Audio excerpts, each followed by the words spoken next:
Nelson Peltz and the Trian Group just demonstrated that they mean business, for they sent a letter to all of Disney's shareholders, and that letter did not pull any punches.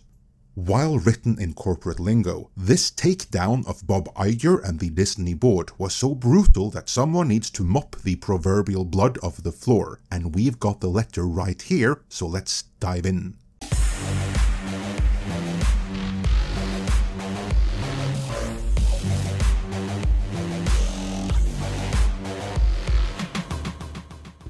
We've covered Nelson Peltz extensively before. If the name is new to you, I suggest watching this video, which you'll find linked in the description, where we break down who he is and his interest in getting on the Disney board.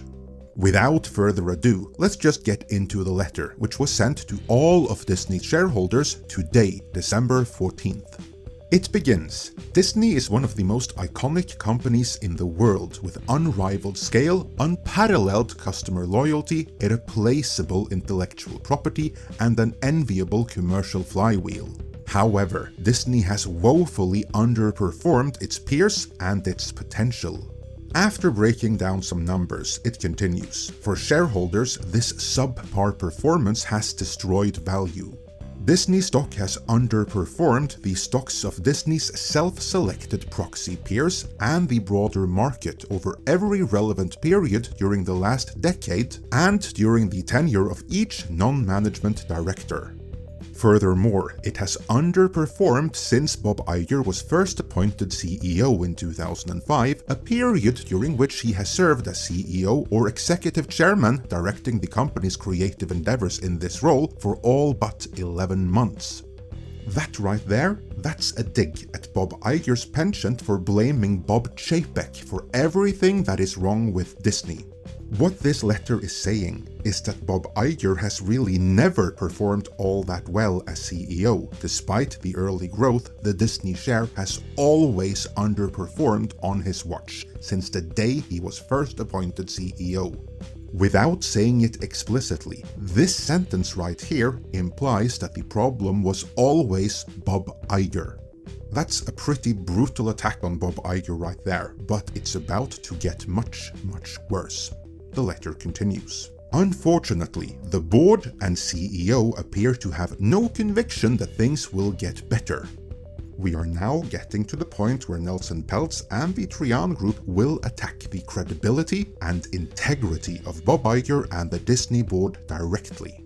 The non-management directors collectively own less than 15 million of Disney stock, and Mr. Iger has sold the vast majority of his ownership stake, built up primarily through share-based compensation, more than 1 billion of Disney stock, leaving shareholders alone to face the daunting reality of a complex turnaround in a rapidly evolving industry. What they're saying here is that neither Bob Iger nor the board have any real stake in what happens with Disney, because collectively they only own $15 million worth of Disney stock. They don't care if they run the company into the ground, because they have no real money invested in it. 15 million would of course be a lot of money for you and me, but for these people, it's peanuts. And yet, these are the people who have promised that Disney is about to turn around. Alas, the letter continues, that turnaround does not appear to be materializing. Since Mr. Iger's first earnings call after returning as CEO, tens of billions of shareholder value has been lost. Consensus EPS estimates for fiscal years 2024 and 2025 have fallen meaningfully, even as the company claims to be cutting billions of costs, and studio content continues to disappoint consumers, slowing the speed of the flywheel and threatening future earnings growth. This is a dig at all of their recent failures, like Wish and The Marvels. More generally, Disney appears no closer to adequately addressing the compensation misalignment, governance, and succession issues that have plagued the company for decades. All of that is really bad, but the question is, why? Why are things this bad? Well, Nelson Peltz and the Trian Group are pretty sure of who is to blame, for they continue. The root cause of Disney's underperformance, in our view, is a board that is too closely connected to a long-tenured CEO and too disconnected from shareholder interests. Yes, thank you. This is what I've been saying for months now. Disney doesn't have a board. That is, they technically have a board, but functionally they don't. The whole point with having a board is that it represents the shareholders and holds the CEO accountable. The Disney board doesn't do that. On the contrary, courtesy of CNBC and their explosive exposé from earlier this year, it is now a matter of public record that everyone on the Disney board has been appointed and placed there by none other than Bob Iger. All of them have a personal connection to him, and none of them have any qualifications in the world of entertainment whatsoever. To put it bluntly, Disney's board is made up exclusively of Iger's own personal minions. Finally, someone is calling this out. The letter continues. The board, we believe, lacks objectivity as well as focus, alignment, and accountability. And all of this is true. Although the recent appointment of 2 new directors to the Disney board is a step toward greater board objectivity. This is a reference to Iger recently having packed the board, specifically to protect himself from Nelson Peltz. So the letter continues, this reactive board self-refreshment on the eve of a proxy contest is insufficient in our opinion, both because the new directors were chosen without shareholder input, and because they seemingly do not own meaningful amounts of stock. Again, this goes to show that Disney's current board don't have a personal stake in the company's success. It is now time for some direct quotes. As Disney's largest active shareholder, we can no longer sit idly by as the incumbent directors and their hand-picked replacements stand in the way of necessary change, and peers and competitors continue to outperform, said Nelson Peltz, Trian's chief executive officer and a founding partner. In our view, Disney's board has failed to fulfill its essential responsibilities. Yeah, ain't that the truth? Overseeing the development of an effective strategy, planning for orderly succession, aligning executive pay with performance, and ensuring accountability for operational execution. And all of this is of course true. The Disney board is uniquely incompetent.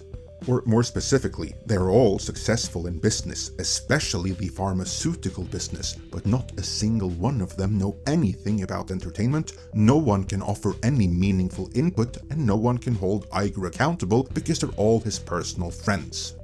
The statement continues, shareholder-led board refreshment with focused and aligned directors who are accountable to the owners of the company is long overdue.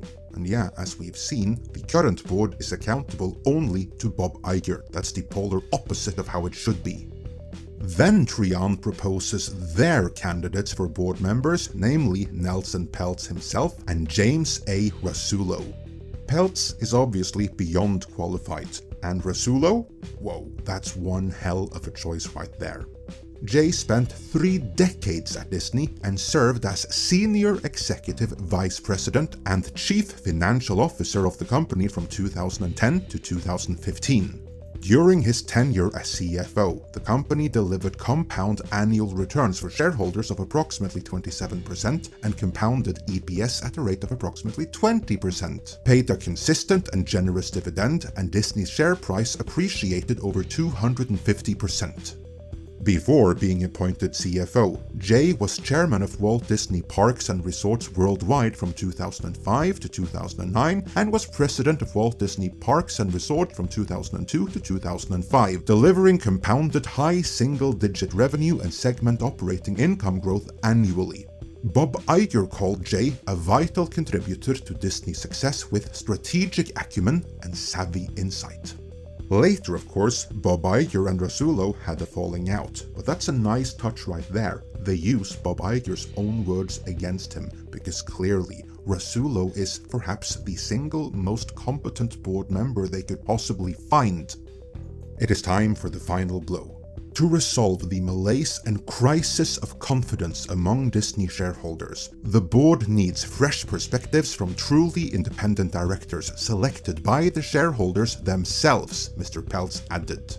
Jay and I have the strategic, operating, financial, and governance expertise to help Disney and are committed to working with the other members of the board and management team to address the fundamental issues underlying the company's continued poor performance. There is much that can be done to revive Disney and restore the confidence of Disney shareholders, and Trian looks forward to discussing these opportunities with our fellow shareholders over the coming months. "The Disney I know and love has lost its way," said Jay Rasulo. "As independent voices in the boardroom, Nelson and I are confident that the combination of my decades of experience at Disney, Nelson's significant boardroom skills and history of driving positive strategic change, and our combined consumer brands expertise and financial acumen will be additive to the Disney board." With a shareholder mandate, Nelson and I look forward to helping the board and management reorient the company towards delighting its consumers again and driving significant value for its owners. Then signaling that their campaign against Bob Iger and Disney's current board is just about to begin, they conclude. Trian expects that the 2024 annual meeting will take place in the spring of 2024. Shareholders do not need to take any action at this time. I have no doubt the shareholders will be paying attention though, because that was an open assault on Bob Iger's and Disney's competence, integrity, and even suitability for their roles. Makes you wonder, how can they possibly respond to that letter? Well, we don't have to wait long. In fact, they already responded. So let's look at the statement from the Walt Disney Company. This statement is largely gibberish. In fact, there's only one paragraph that even remotely addresses the actual accusations. Disney has an experienced, diverse, and highly qualified board that is focused on the long-term performance of the company, strategic growth initiatives including the ongoing transformation of its businesses, the succession planning process, and increasing shareholder value. That's it. For all intents and purposes, that is the response. They don't really address anything because they can't.